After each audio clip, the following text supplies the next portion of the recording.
L'université de Lagos, bien que mondialement reconnue pour sa réputation académique, cachait derrière ses façades d'acier et ses cours majestueux une réalité bien plus complexe, parfois sombre. En tant qu'institution de prestige, elle attirait des étudiants du monde entier, désireux d'acquérir le savoir dispensé par des professeurs respectés. Mais si son nom symbolisait l'excellence académique, l'atmosphère qui régnait sur le campus n'était pas exempte de tensions, de rivalités, et surtout, de rapports de pouvoir qui s'exerçaient dans l'ombre des salles de cours et des bureaux.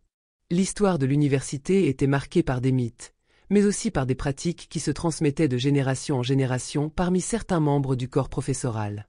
L'idée d'un lieu d'émancipation et de savoir était ternie par une réalité où l'institution se révélait être un microcosme des inégalités sociales et raciales qui traversaient le pays. L'admission à l'université, malgré sa rigueur académique, ne se faisait pas seulement sur des critères de mérite. Il y avait des réseaux, des connexions et parfois des compromis.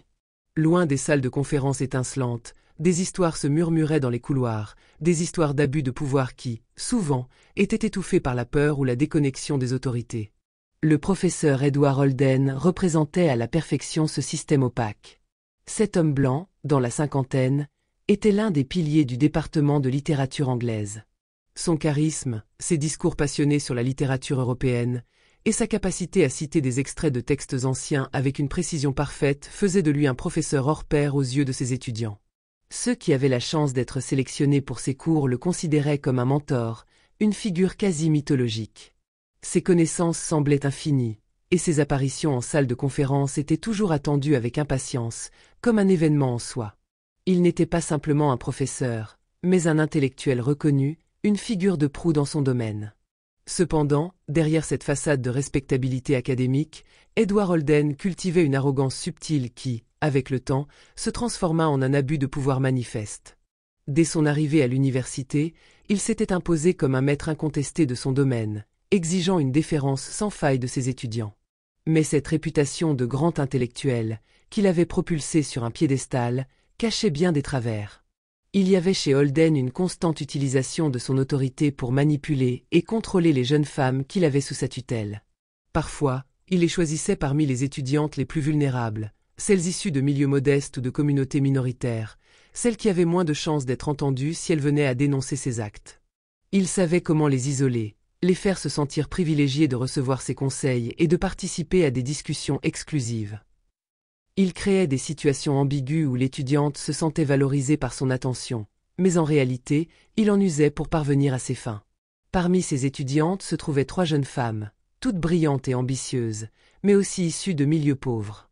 Amina, Shidra et Zénab, 3 jeunes noires, partageaient un même rêve, réussir et s'imposer dans un milieu où elles étaient souvent perçues comme des exceptions, des anomalies dans un monde principalement dominé par des hommes blancs et des personnes de statut social élevé. Chacune d'elles portait en elle l'espoir de transformer non seulement sa propre vie, mais aussi celle des générations futures de jeunes femmes comme elle, confrontées aux mêmes obstacles sociaux et économiques. Amina, une étudiante de 22 ans pleine de promesses, avait grandi dans un quartier populaire de Lagos. Elle avait appris très jeune à naviguer entre les attentes familiales et les réalités d'un environnement difficile, tout en nourrissant son amour pour l'écriture. Son rêve était de devenir une écrivaine reconnue, un modèle pour les filles de son quartier, un phare dans l'obscurité de leur vie souvent marquée par la pauvreté et les inégalités. Chaque mot qu'elle écrivait était une manière de s'affirmer, de briser les chaînes invisibles qui tentaient de la maintenir dans une condition subordonnée. Elle rêvait de raconter des histoires de femmes puissantes et résilientes, des histoires comme la sienne, mais aussi de celles des autres, ces voix souvent étouffées par la société. Shidra, 23 ans, était la première de sa famille à poursuivre des études universitaires. Ses parents, issus de milieux modestes, n'avaient pas eu la chance d'aller à l'école, et chaque jour qu'elle passait sur le campus, elle portait le poids de leur sacrifice. Shidra se sentait investie d'une mission, prouver à son père, un ancien chauffeur de taxi, que ses sacrifices n'avaient pas été en vain. Chaque victoire, même la plus petite, devenait pour elle un hommage à la détermination silencieuse de ses parents. Elle aspirait à travailler dans le secteur de l'économie et à obtenir des bourses prestigieuses, non seulement pour réaliser son propre rêve, mais aussi pour améliorer la condition de sa famille. L'université était sa chance, et elle s'y accrocha de toutes ses forces, convaincue que l'éducation était la clé de sa libération. Zénab, quant à elle, avait grandi dans une famille musulmane traditionnelle, où les attentes envers les femmes étaient encore marquées par des pratiques conservatrices. Son rêve était de défendre les droits des femmes au Nigeria, un pays où les femmes, malgré leurs progrès, restaient souvent confinées à des rôles subordonnés. Zeinab voulait utiliser ses connaissances pour briser les barrières, élever la voix des femmes opprimées et leur offrir des outils pour se battre contre les injustices systémiques. Son désir de justice sociale était profond, alimenté par des expériences personnelles et un héritage familial où les femmes étaient souvent reléguées à l'arrière-plan. À travers ses études en droit, elle espérait acquérir les moyens de lutter contre l'inégalité et de porter les voix féminines jusque dans les sphères les plus influentes du pays. Tout avait commencé par des rencontres secrètes dans le bureau du professeur Holden, au prétexte de mentorat. Holden, un universitaire respecté dans son domaine, se montrait charmant et encourageant, semblant offrir une chance en or à ces jeunes femmes prometteuses qui peinaient déjà à trouver leur place dans ce monde académique élitiste. À l'origine, elle croyait que ses conseils les guideraient vers le succès, que ses recommandations les propulseraient dans un avenir brillant. Mais, au fil du temps, ce qu'elle considérait comme des discussions académiques devint un lieu de manipulation et de pression. Il les faisait sentir spéciales, leur donnant des faux espoirs de bourse et de promotion en échange de leur faveur. Il savait jouer sur leur vulnérabilité, exploitant leurs rêves et leurs aspirations pour les rendre dépendantes de lui. Chaque mot d'encouragement était une promesse voilée, chaque regard un piège silencieux. Un soir, après un semestre de plus en plus toxique, la situation dérapa. La tension était palpable dans l'air du bureau du professeur Holden, un bureau qu'Amina avait appris à redouter au fil des mois. Après des échanges discrets, des sourires sournois et des promesses creuses, il était clair que le professeur allait franchir la ligne qu'il n'avait encore jamais osé franchir. Cette fois, il força Amina à accepter une proposition plus que douteuse, une demande qui, dans son esprit, semblait un ultimatum. Il avait toujours su manipuler ses étudiantes, les faire douter, semer des graines de peur et d'incertitude. Mais Amina ne se laissait plus avoir par ses charmes. Elle était consciente du piège et malgré la peur qui nouait son ventre, elle savait qu'elle ne pouvait plus se taire. Au moment où le professeur tenta de l'approcher, une vague de révolte monta en elle. Elle s'échappa précipitamment, choquée et brisée, le cœur battant à tout rompre. Elle se sentait prise au piège, piégée dans un système qui semblait indestructible. Mais avant de quitter son bureau, elle entendit des voix étouffées, des cris de douleur et de résignation, émanant de pièces voisines. C'étaient celles de Shidra et Zeinab. Elles luttaient silencieusement, chacune à sa manière, mais dans une lutte désespérée. Leurs voix, pourtant muselées par la peur, résonnèrent dans le cœur d'Amina, lui rappelant que ce n'était pas qu'une affaire personnelle. C'était un combat commun. Elle savait alors qu'il était temps d'agir. Amina se précipita vers son téléphone. Ses mains tremblaient alors qu'elle envoyait un message à ses deux amis. « Il faut parler. Nous devons dénoncer ce qui se passe ici. Ce ne peut plus durer. » C'était une décision risquée, mais il n'y avait plus de retour en arrière possible. Elles avaient trop attendu, trop toléré. Ce silence imposé, cette peur instillée, il fallait qu'il prenne fin, aujourd'hui. Mais Amina savait aussi que les conséquences seraient lourdes. Holden n'était pas n'importe quel professeur. Il avait des alliés dans les hautes sphères de l'université, et ses connexions lui donnaient un pouvoir énorme.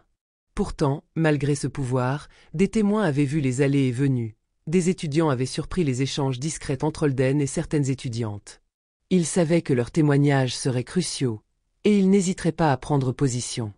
Le lendemain matin, les trois jeunes femmes, unies par leur détermination, se rendirent à la direction de l'université. Elles étaient nerveuses, mais résolues. Lorsqu'elles commencèrent à raconter leur histoire, cependant, elles furent accueillies avec scepticisme. Les membres de la direction semblaient bien plus préoccupés par leur réputation que par la gravité de ce qu'elles rapportaient. Les regards dédaigneux, les insinuations discrètes mais persistantes, l'air d'être vues comme des accusatrices mal informées, leur faisaient sentir à quel point leur position était fragile.